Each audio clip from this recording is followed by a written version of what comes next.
Chelugui ni gabaga kwene kemnanigo abakenya bamanyire obuya bwogosoa ase byombe asengencho yokwegendereria nabo igo kwene kemnango gachabale enibo yabo waigoni gabaga kubulia abalimi gosoa sensemeli ye cooperative ligotanga okuonererwa nabo igo kwene kya obokoreri obuya asama tukabusio.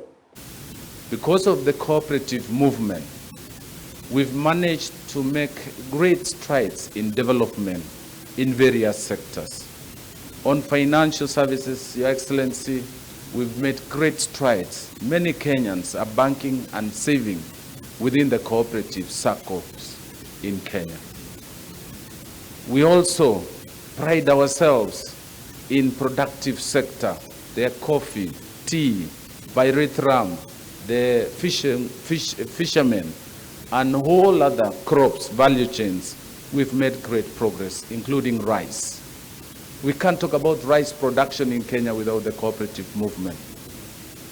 We can't talk about coffee. We are a world leader in tea because of aggregation of the smallholder farmers.